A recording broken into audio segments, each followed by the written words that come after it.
All right, welcome everybody. Before we get started, we're very excited you could join us tonight. Before we get started, I just want to provide a little bit of housekeeping orientation instructions. So the session is being recorded, and a link of the recording will be shared with registrants and on our websites. It's also being streamed on Facebook Live. All of the attendees are on mute, so you don't have to worry about background noise on your end. You can submit some questions through the Q&A box, which can be found if you mouse down to the bottom of your menu. There's a little Q&A icon. Click on that and you can put questions in there. So we will be collecting these questions to save and address throughout the month as we move through these panels. And if you're here today, the good news is you're already registered for our remaining panels. So you're going to use this same link every time, and you should still get reminder emails, but when in doubt, return to the same link that you used to join today. And if you're viewing the recording and you aren't registered, you can register at the link that's on this slide. So with that said, I'm going to turn it over to Talia. Thank you, Nick. Yad everybody. Thank you so much for joining us this evening as we welcome our first panel of Native experts. We will be discussing the importance of including Native knowledge in land use practices and land management, and some ways to implement it. Before we get started, I would like to introduce our panelists. We have Lyle Belenqua, who is a Hopi archaeologist, ethnographer, and educator who has worked in the American Southwest for 20 years. He is a member of the Greasewood clan from the village of Bakavi, and has focused his professional career on documenting and educating about ancestral Hopi settlements and lifeways.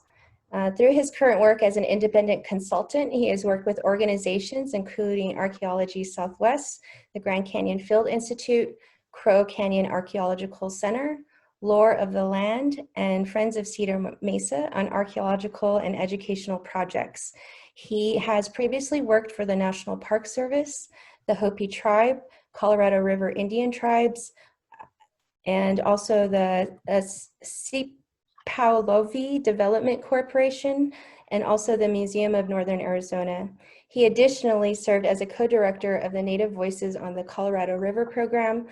Lyle has extensive cultural resource publications list and is the co-host of the Heritage Voices podcast. Welcome, Lyle. Thank you for joining us. We also have Thanks for having me. Thank you. We also have this evening Janine Yazzie. She is an entrepreneur, community organizer, and Indigenous rights and human rights advocate. She has worked on climate change, water security, food security, broadband development, energy development, and nation building with Indigenous communities for the past 11 years. She has served as a research associate on several studies, including the impacts of environmental contamination on Indigenous communities in New Mexico and Arizona. She co-founded the first community-led watershed planning program on the Navajo Nation, known as the Little Colorado Watershed Planning Project. She currently is a program manager for the Sustainable Community Development with the International Indian Treaty Council. She is also represents the IITC as the co-convener of the Indigenous Peoples Major Group to the United Nations High-Level Political Forum on the SDGs. The IPMG has championed rights-based approaches to landscape development, including the Right Energy Partnership and the development of an international gold standard for landscape scale development to be launched in November of 2020. Welcome, Janine. Thank you for joining us. And we also have Mr. Jim Enote. Jim is a Zuni tribal member and CEO of the Colorado Plateau Foundation and serves on the boards of the Trust of Mutual Understanding and also the Grand Canyon Trust, and is formerly with the Jesse Smith Noyes Foundation. He is also a National Geographic Society Explorer and New Mexico Community Luminaria and an E.F. Schumacher Society Fellow. Jim's service the past 40 years includes natural resource, cultural resource, philanthropic and arts assignments for many organizations, including UNESCO, UNDP, International Secretariat for Water, Nordic Councils for Ministries, Tibet Child Nutrition Project, the Mountain Institution, the National Geographic Society. Jim has written in the Heritage in the Context of Globalization. In 2010, he served as a director for the Ashiwi Awa Museum. Jim was awarded the first Ames Prize for Innovative Museum Anthropology during the American Anthropological Association Annual Conference. Jim plans and directs and evaluates the foundation's programming and grant making, fundraising, development, and fund investment, in addition to managing staff, overseeing programs, and operations. Jim lives in Zuni, New Mexico. Thank you, Jim, for joining us. We have an excellent series ahead of us, and we have many more panelists that we are excited to bring to the table. And before we get started, I would also like to state that we are all tribal members speaking from our own perspectives. We are not here on behalf of any of our tribes. We are here as Native peoples who have a lot of experience with different tribal communities, but also with different governmental entities. So with that, let us go ahead and start with our dialogue. Thank you, panelists. Again, I'm very appreciative for everybody making time to be a part of these important conversations. And as we all know, Native peoples have not been included in a lot of dialogues, especially when it comes to land use practices and land use management within public lands. And as we all know, these are our ancestral homelands. And so for those reasons, I felt it was important, along with our partners and tribal members, that Native Indigenous folks have a seat at the table, that we share our perspectives and our knowledge, and that we continue to lead when it comes to land management and land use practices. So with that, I was really excited to have the support from our tribal communities and from different partners and allies across the board. And so to kick us off, I'm hoping we can start with Jim, and all our panelists are welcome to provide an answer for these questions that I will be putting on the table. But for Jim specifically, let's get started with, what is traditional knowledge and how can it be used in land use practices and preservation? Thank you, Talia, and thank you, Janine and Lyle, for participating in this also. To talk about traditional knowledge and just ways of knowing, let's first acknowledge that we live in a world with many ways of knowing, a world with multiple knowledges, ontologies, and experiences. And science is one sphere and discipline of knowledge, and there are others. I believe traditional knowledge is an awareness and a consciousness acquired when a person or a group is intensely and profoundly planted in the same social and environmental conditions for a very long time. And for Native peoples, that can easily be at least 1,000 years and often much more. Traditional knowledge also materializes when a language that we speak is developed around and in response to the environment and social conditions. So language then is really a code. It is an expression of ideas and meanings, and language serves as vessels of the traditional knowledge, while ceremony preserves the patterns, the associations, and trust in that traditional knowledge. I've been approached sometimes by both people in philanthropy, but in conservation and in environmental organizations. And I talk about protecting sacred places. And they would say, well, that's kind of off our radar. And I'd tell them that, well, sacred places is really code for environmental protection. So Just as an example, in the Grand Staircase, Escalante, and the Bears Ears National Monument, there are petroglyph panels essentially that are maps, and they provide evidence of water sources in a dry environment, the locations of the most suitable agricultural soils, and wisdom gained by healers and using the kind of uses for medicinal plants.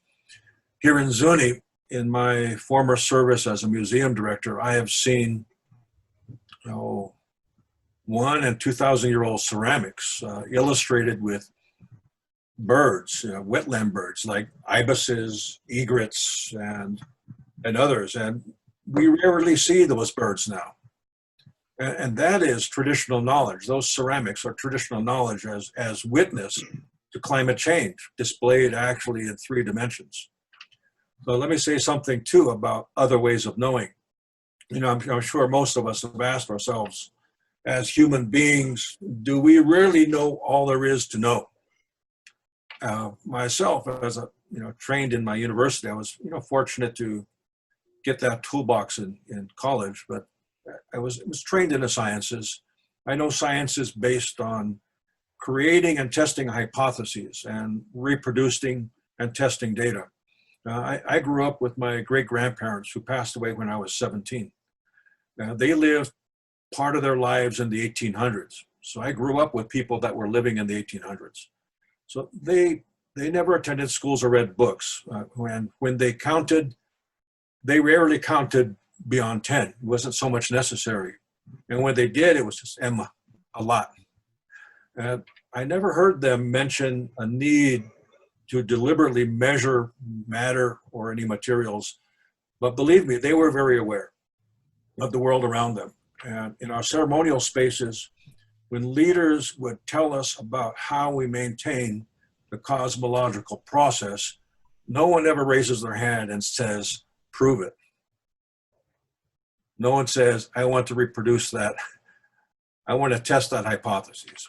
And myself, as an experienced bow hunter, just understanding stalking an elk for a 15-yard ethical killing shot. And I think maybe a fisher intuitively reads the water. And I have known some helicopter pilots and that can sense barometric pressure as well or better than an altimeter. So I think they understand as well that there are other ways of knowing. And so many people speak about, I think it's important to mention too, about traditional knowledge and traditional ecological knowledge. And I think that traditional ecological knowledge is based in biological, social sciences, and to a degree anthropology. But there is nothing wrong with that. However, I think it follows a specific order and a process. And don't get me wrong, I want to see strong science in public lands management, just as I want to see more professional native scientists. I think native traditional knowledge, or we can call it indigenous traditional knowledge, is really another way and another sphere of knowledge in a world of many knowledges. And if care is not taken, traditional ecological knowledge can subjugate traditional knowledge to an ethnoscience. And that's where we end up with ethnoastronomy, ethnobotany, and others. That is fine in some situations, but it does not allow traditional knowledge to stand alone and be fully appreciated in its full form. And so really the world is, I think, bound by sometimes secret knots. And I believe our challenge is not how we bring knowledge systems together, but instead how we learn across knowledge systems. Yeah, that is a great point. There's a lot of intersectionality within the natural world, and that's what Indigenous people acknowledge, across the board. And we respect those intersectionalities and the interconnectedness that we have, that all things have within this world. Thank you, Jim. Lyle or Janine, would you like to talk about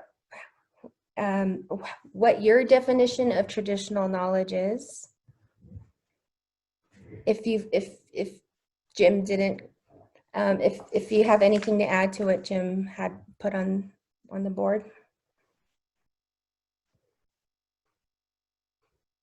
I'm accustomed to letting my elders speak first. So Lyle, do you have something to add first, and then I can? Yeah,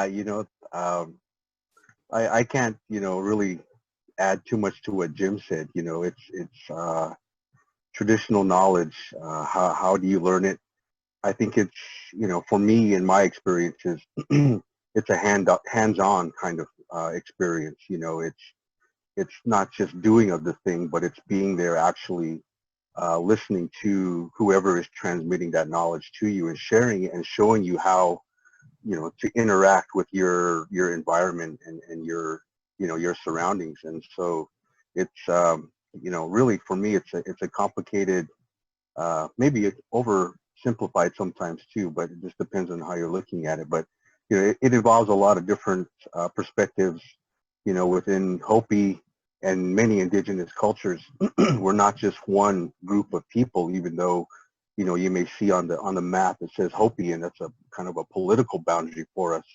You get to the finer details of who we are, and you come to realize that there are, currently 30 plus clans that are still existent within Hopi culture society. But you take that to 100, 200 years ago, there was maybe double or even triple that amount of knowledge that was existing and shared. And so, there's no one way to do things.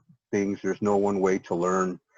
We all represent some slice of the pie, so to speak, and so traditional knowledge is really, it can be individualistic, to you as a person, because you may be only exposed to certain people within, your circle and where you're getting that from.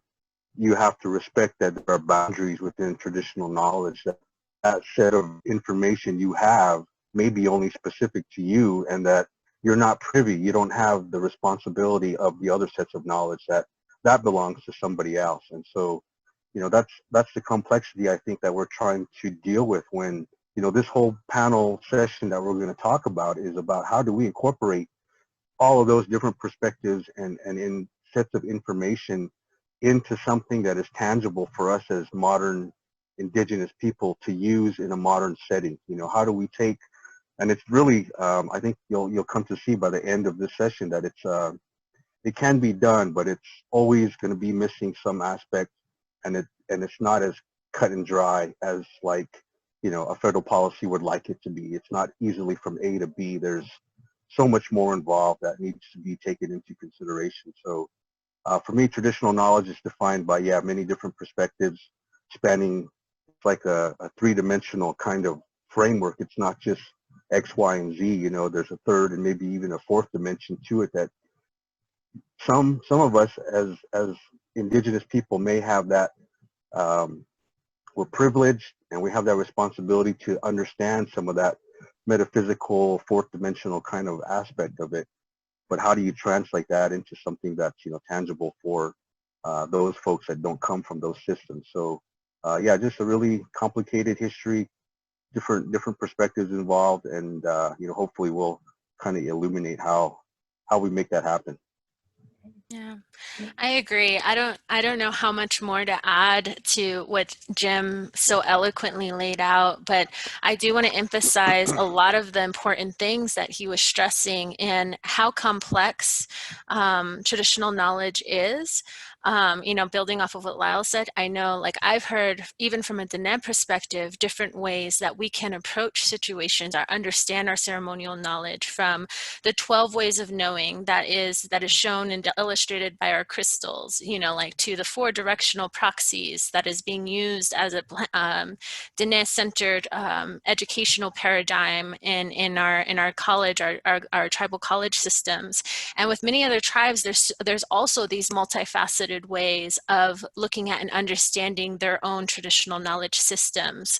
And so what Jim's saying about how our challenge is not bringing these things together, which is the tendency that I think a lot of people are going under this framework, and the challenge that we hold as Indigenous peoples, because it loses that complexity and the nuances and the value of that diversity that is so much in itself itself also reflective of our biological diversity and in our environment and in our ways of living and being and of stewarding our lands, that we can't afford that overgeneralization.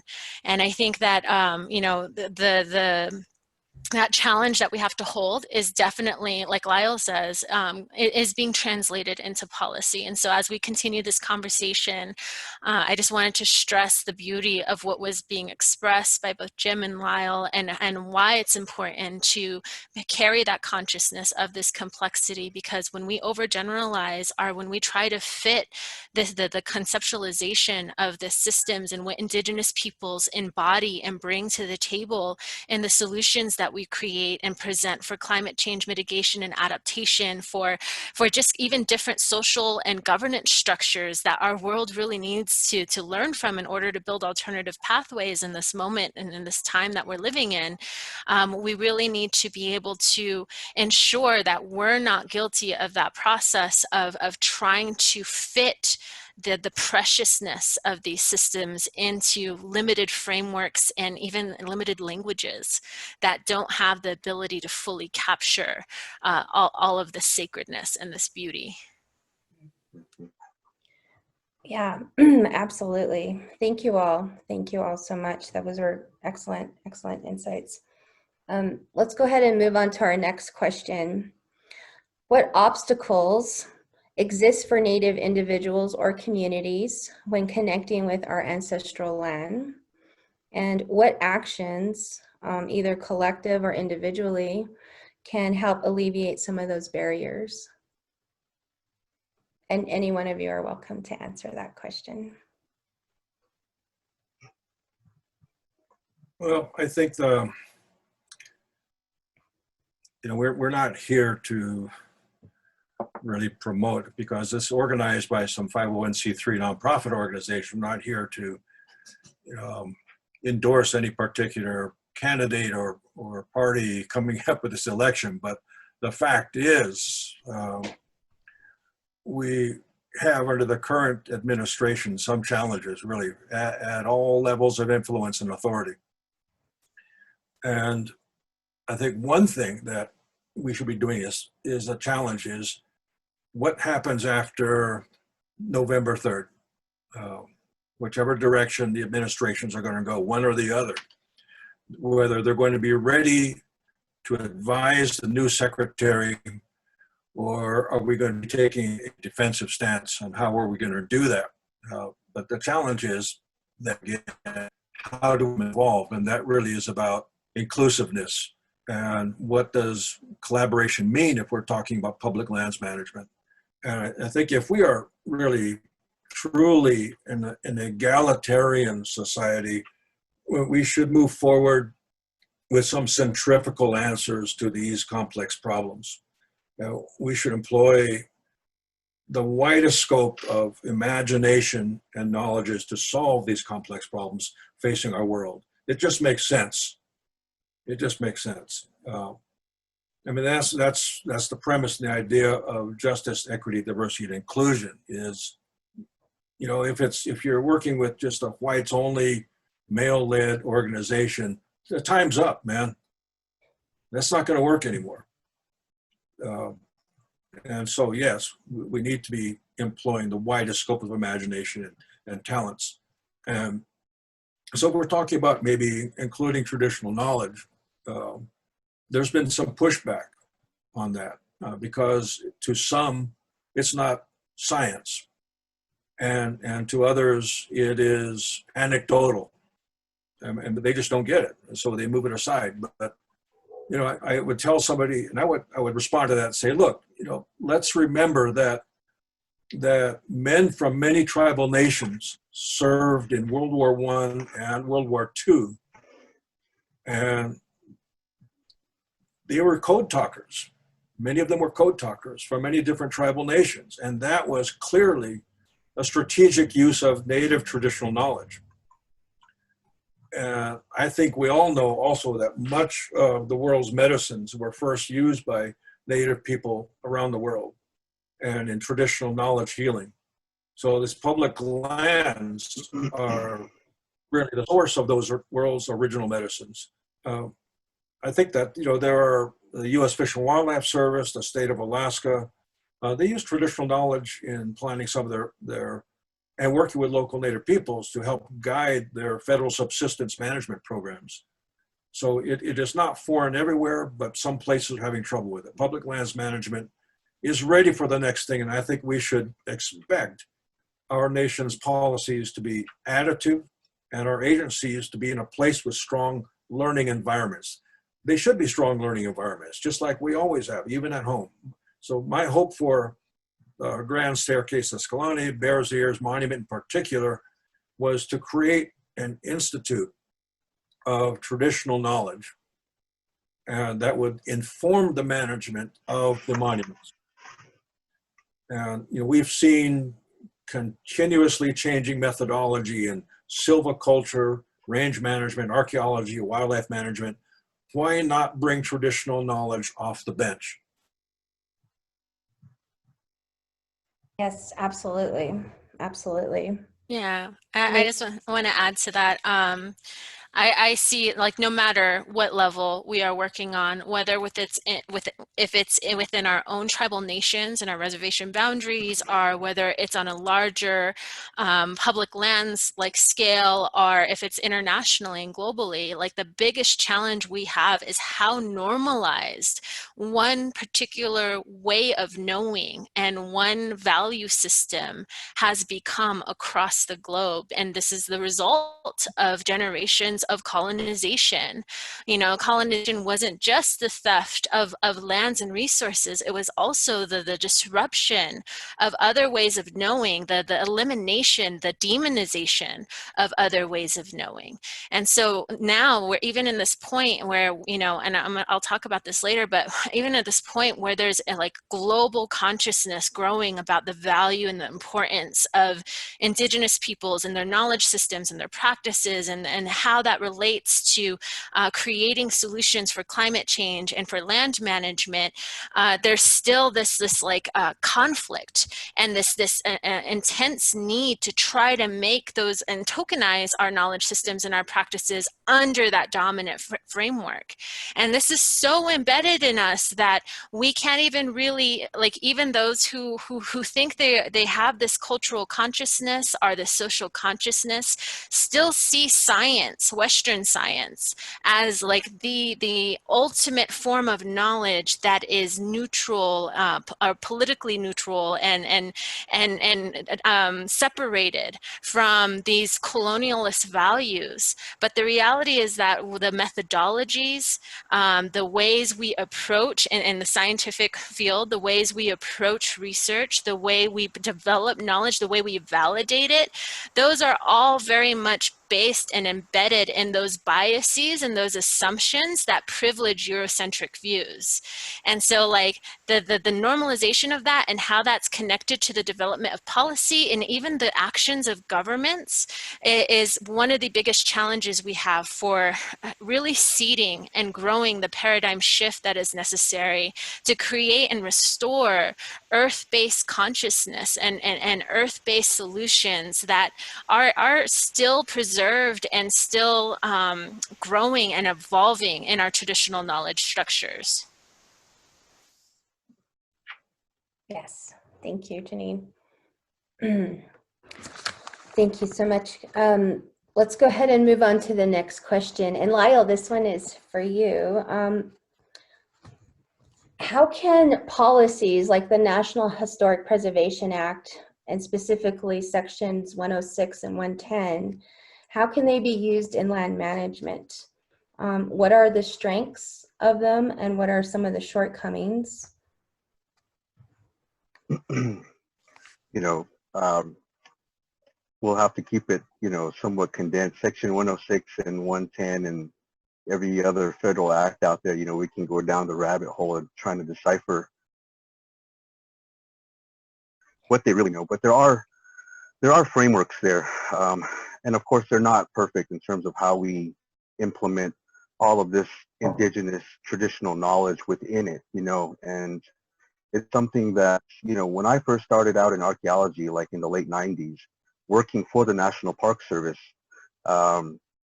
we were still operating in kind of an old school mentality, in the sense that, yes, Western sciences, Western ways of doing things were predominantly how decisions were made in terms of how the landscape was interpreted, how it was managed, how it was developed. And so we've had to come so far, you know, over this past 3 decades or so, to really get to a place where I think now, and I'm speaking again just from my experience in working with the Hopi tribe and you know, localized around our lands here, but we've utilized those 30 years or so in being able to figure out, you know, what is the white man's way? How do we really interpret and interact within these, you know, management acts? Because they can be very difficult. You know, I think just the fact that you have this many different tribal members in this panel session will highlight and illuminate, you know, the different ways in which we're all looking at it, you know, at one maybe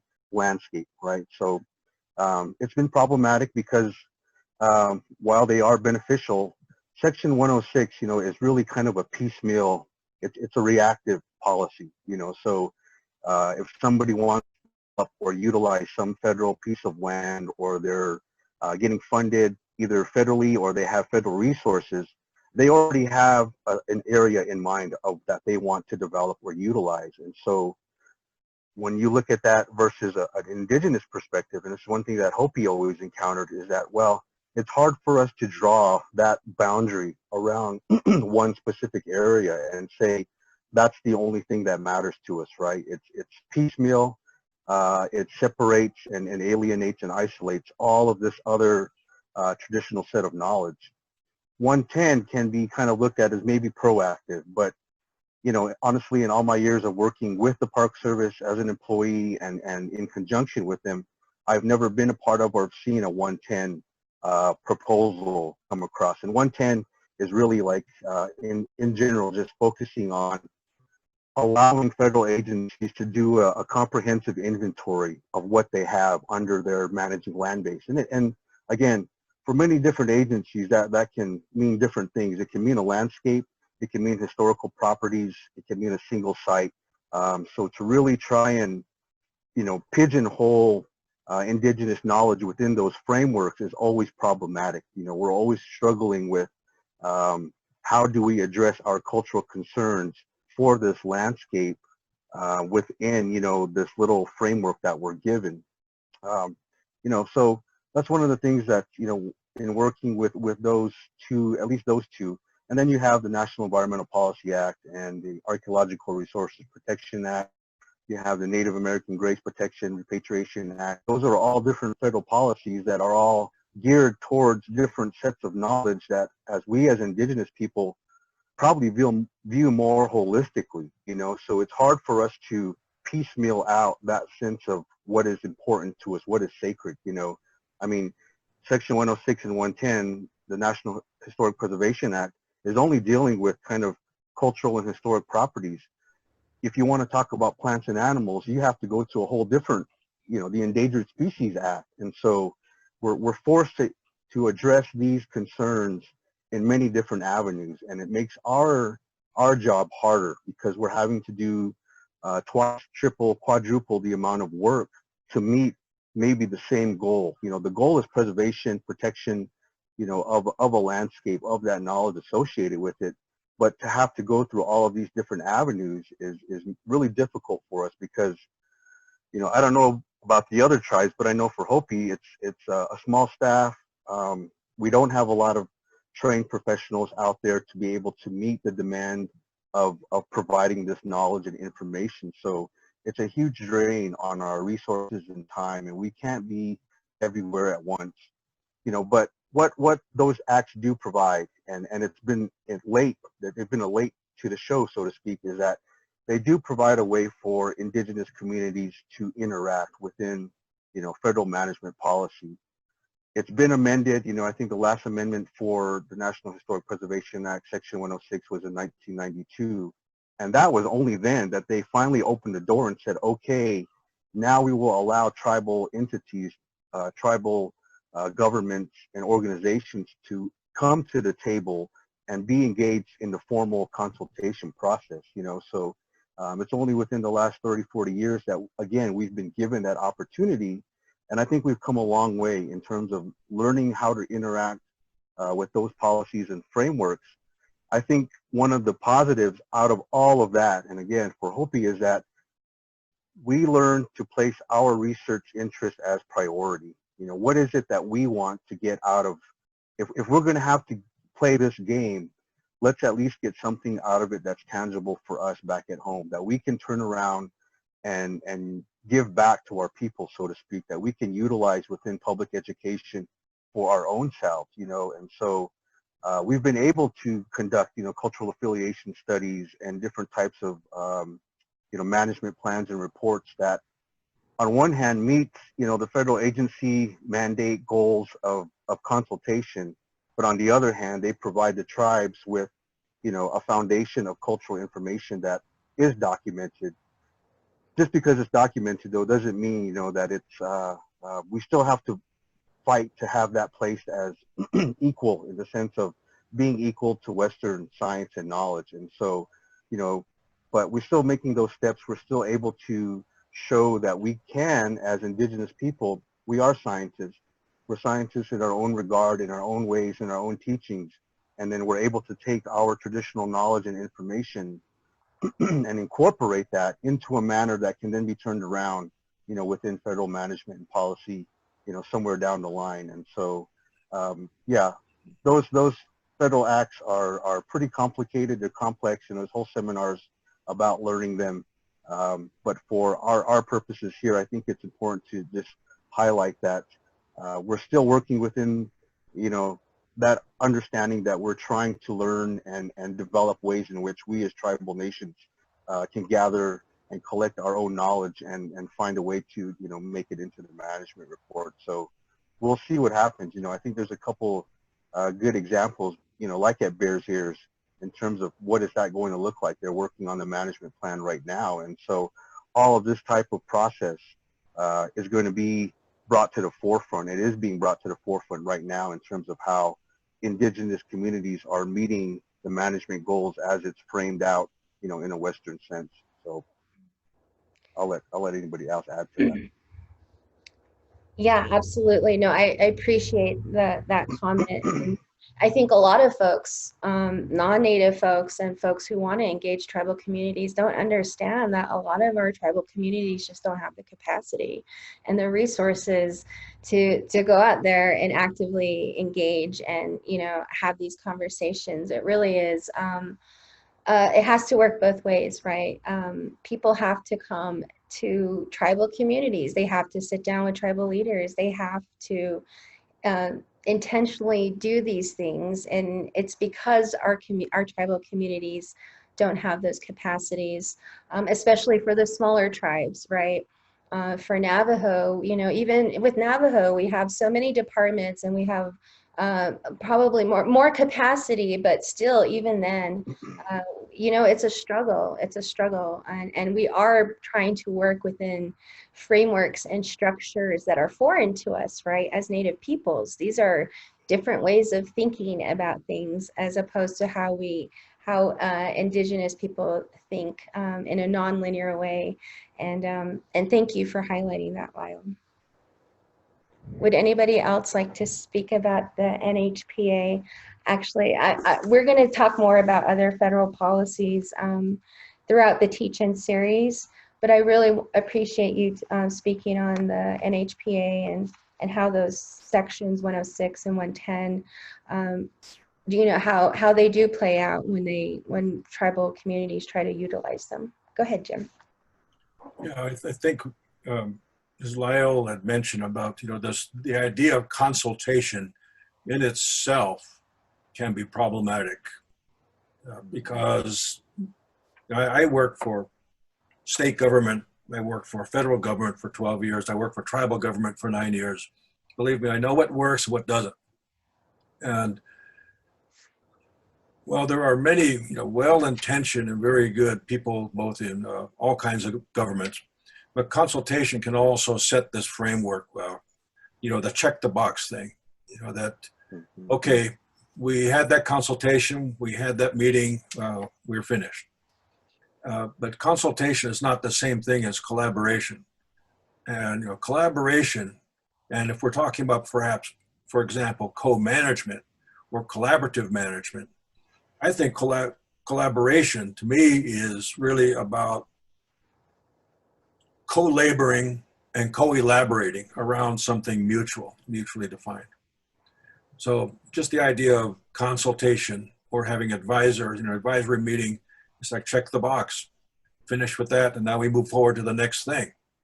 It can be problematic. But I said, I know there's some good people in government, but there's also people whose only jobs have been in government and nothing else. Mm-hmm.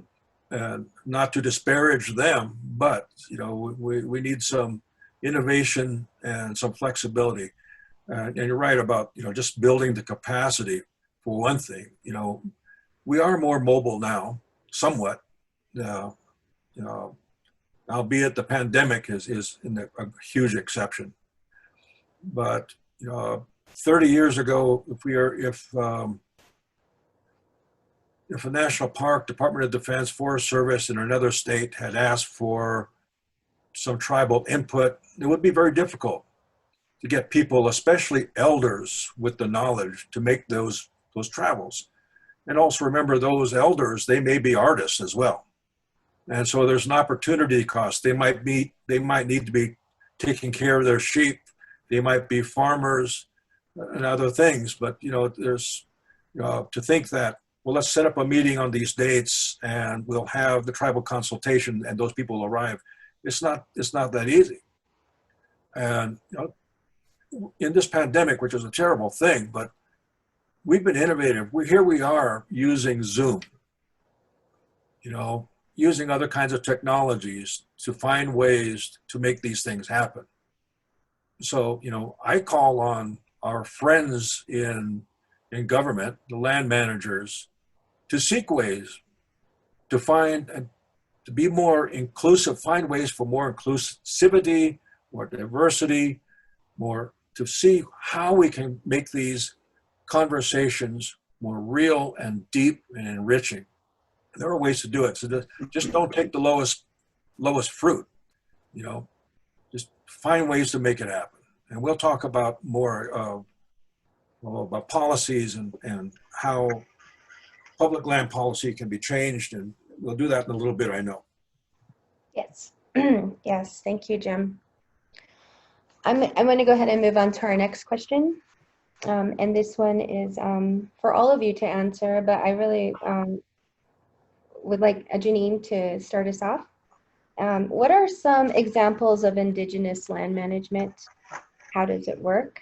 And are there international frameworks and advancements that are promising and that can be helpful in pushing for domestic policy changes? Absolutely. There's so much to say. I love this. Thank you, Jim. Thank you, Lyle. I think one of the things to start off with is that consultation does not equal consent. Like 1992, I was 5. So that means the federal agencies were just now recognizing our right to even be informed about decisions regarding our lands, let alone honoring our right, our inherent sovereignty, and our right to give approval and have decision-making authority over those decisions.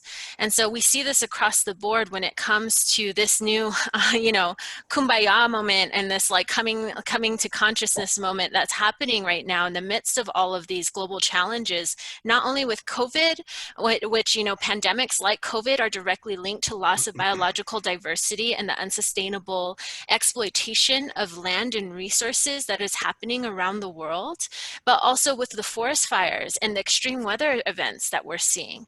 And in all of these moments, you hear some recognition in some media outlets of like the need to learn and to restore traditional practices, Indigenous people's practices around like land management, for example, controlled burning and forest management that has been done from Australia, everywhere from Australia's First Nations peoples to the Kerouac tribe and the others that originally managed what we now know as California, you know, like dryland farming and using watershed management practices that predate the existence of the United States, from everywhere from Peru to the like our whole homelands here in the Southwest United States, you know, like where we were one of the first bread baskets of the globe in early civilization, you know, like, and now we're dealing with issues of food scarcity and food insecurity.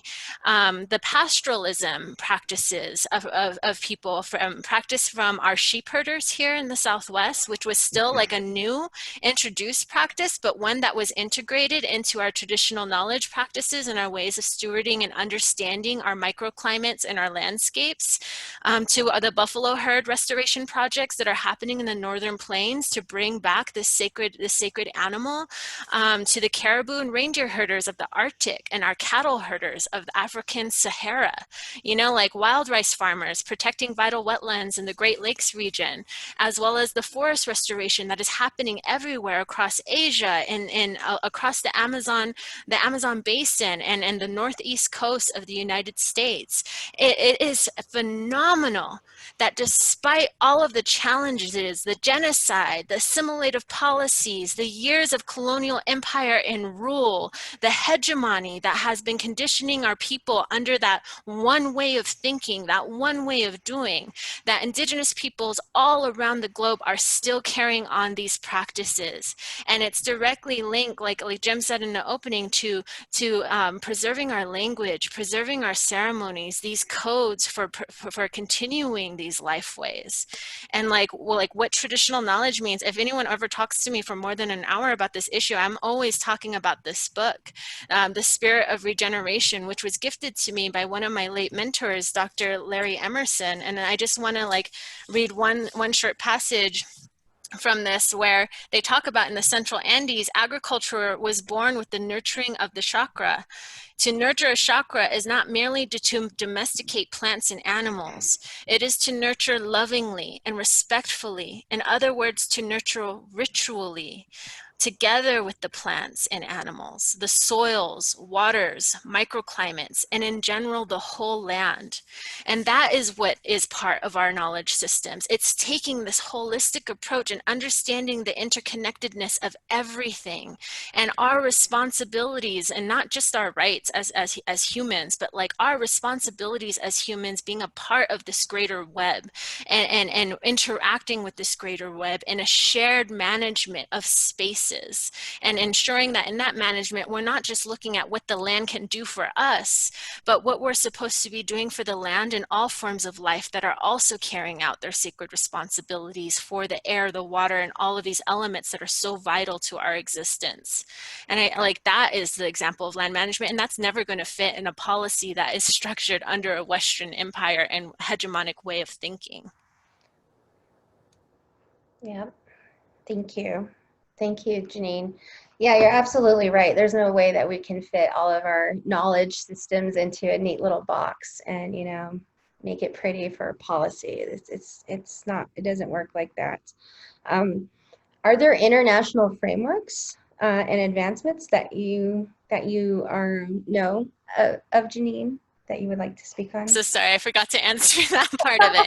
Yes, and this is, you know, this goes back to what Jim's saying. Like, I think it's become undeniable to a lot of people that our traditional knowledge systems provide a pathway forward. But the struggle that we see, even with international advancements, is that they're constantly trying to fit us into this, like, what is this term, a square peg into a round hole? But we can use that, especially when we're dealing with such archaic laws and policies here in the United States. I'm in these international meetings, and sometimes I wonder, what am I doing there? But when I look across and I see our U.S. Government negotiators either fighting against our recognizing Indigenous people's rights and practices, I know it's important. And the language that is used there, recognizing everything from the Convention on Biological Diversity, which recognizes that we have to protect the innovations and practices of Indigenous peoples in local communities, embodying traditional lifestyles, relevant for conservation and sustainable use of biological diversity, and promote their wider application to the Sustainable Development Goals, which we're engaged in, which also recognize Indigenous peoples' contribution to agriculture in particular, and the need to recognize our land rights in order to continue to promote those practices and protect those practices to eliminate hunger in our world, to the UN Forum on Climate Change and the Paris Agreement, which everyone talks about, but no one talks about how it acknowledges the importance of the rights of Indigenous peoples and our practices and what we bring to the table, and how the only human rights framework that has emerged from that is the Local Communities and Indigenous Peoples Platform, which was literally established to strengthen the knowledge, technologies, practices, and efforts of local communities and Indigenous peoples related to addressing and responding to climate change. And so all of these, when you look at them and the language that is happening, and this week, we're just coming off of the 27th session of the Committee on Agriculture, which is under the UN Food and Agriculture Organization, where they're recognizing, particularly in dryland farming, that we have to concentrate on an integrated system-based approach to promote diversification strategies, including adoption of locally adapted seeds, varieties and breeds, plant, soil, livestock management of grasslands, soil fertility and soil salinity, land use planning, and increased water efficiency, and the role that Indigenous peoples play in that. So when we're in these consultations with federal agencies and they're asking us why should they let the Farm Bill, for example, change the language in the Farm Bill to recognize dryland practices, we can bring this in and let them know your highest officials who are engaging in these international negotiations are not only recognizing it, they're building mechanisms to try to figure out how to incorporate it in global strategies, and we need to be doing that here now. Yes, thank you, Janine. I agree. There's a lot of policies that we could utilize as Indigenous peoples, and it really does take us recognizing which ones those are. And I think that's what we're going to dive into now is what changes would you like to see happen to existing federal policy about consulting Native tribes to better incorporate Native perspectives in land management decisions? Well, I think, first of all, from all levels of authority and influence in government, for one, the administration should declare collaborative management and traditional knowledge a top priority in federal land management. That's my thinking. And that we should be starting now and be shovel ready with the rationale and the purpose for some new rulemaking to the various titles in the code of the code of federal regulations. They could be the statutes or regulations, and there could be secretarial orders. So I think that in scale, as Janine was talking about, there's the international dialogues and kind of work that's going on, which is very important. And there's also the scale, even at the tribal level, and then on public lands level, federal public lands. I think we need to be aware of the different things, the different titles. Title 43 of lands and interior, Title 50 is fisheries and wildlife, I believe, Title 7 agriculture, and Title 25, obviously, Indians, Native peoples. And we need to be able to be prepared to address things like what are consistency requirements, what are the roles of science and planning, what are the planning frameworks that are in place in those titles, and how can we, whether through public hearings, as I said, statutes or whatever public process or the secretarial orders, we need to be ready and aware of that. So that's part of, again, we need to have the capacity. Our tribal governments, our Native-led NGOs need to be ready so they can say, we know this stuff. We know what these titles are. And we know that we have a right to sit here and help amend and change and advance those titles. Yes, absolutely. Lyle, Janine, would you like to add anything And just so we know, we have about 4 minutes left for our session here. Lyle? I'll just state, having the opportunity to have Indigenous presence at the decision-making tables, is important. And I think we all know that. But, I'll use the recent Bears Ears again. When the BLM formulated its management team, there was an absence of Indigenous presence at that table. And it was really, focused with, other interests other than what natives wanted to bring to the table. So I think we need to, continually pressure and make sure that, our opportunities at those tables remain there and then show up, and be, and I don't want to say, not just our political and legal leaders, but we also need to acknowledge, our cultural advisors, those people that were actively standing on the shoulders of, in gaining this perspective and knowledge. They need to be given the opportunity to come. Our community members need to be given the opportunity to see these landscapes. We hear about them in our oral traditions, our stories, but I always tell people, if you have the opportunity and it's something that you can do, go and see these places for yourself so that you have that experience and have a true understanding of what we're fighting about and fighting for. So, that's kind of what I think we need to have more of and kind of advocate for that. Yes, absolutely. Thank you. Absolutely. And I think my challenge would be to our own tribal governance and decision makers and our allies to ensure that the people who are at the decision-making table are our grassroots knowledge holders, are our people who have been carrying out these practices and these ways of knowing and these language practices for generations despite all this, because they don't have the degrees. They don't have like the Western certification most times that is often valued when it comes to bringing in experts or so-called experts around these discussions. And we need our own tribal governments to prioritize that form of knowledge system. I can't tell you how many times I've been a part of policy decision makings and policy discussions where I'm having to fight my own tribal members to get them to value our elders and the knowledge systems and the practices that they represent and that they have preserved and the key that it plays in ensuring our people restore balance back to our homelands.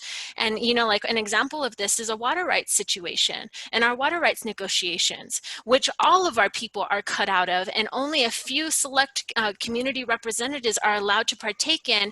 And that's resulting in water rights claims that are only looking at domestic water uses, so pipeline water uses, and not looking at the climate stresses, the environmental stresses, the unsustainable use, and the ridiculous framework that is underlying water rights negotiation that is completely counter to hydrologic science and historic knowledge about how our water systems work. And it doesn't it doesn't even allow us to claim the water that we need for all of the life forms that depend on our homelands, for all of the ecosystem functions that are tied to this sacred resource. And so when we have our own decision makers and people with power not centering and not valuing our people, it makes it much harder for us. But that's also where our allies come into play, because we are forced into this paradigm by the lack of resources and by the way any resources that does come down from the federal level is regulated and controlled in order to continue us in this assimilated pathways. And this is where we need our allies to step up to the plate to recognize within their own practices and within their own conservation work the rights of Indigenous peoples, the knowledge systems of Indigenous peoples, and not in a way where they speak for us, but where they bring our knowledge holders to the table to help lead these solutions and these discussions. Yeah, thank you. Thank you all so much. Thank you to our amazing Native experts. Our time is now, we are at the top of the hour, 7 o'clock. I would like to thank everybody for joining us this evening. And I would welcome you to come back next Thursday as we invite more Native speakers to come and share their perspectives on land use practices and land management on ancestral land and also public lands, also known as public lands. Thank you all, and thank you all panelists for joining us this evening. And with that, we will go ahead and call it a wrap. Thank you all, and thank you to Nick for technical support. Yeah. Thank you. Thank you, everybody. Kukwa.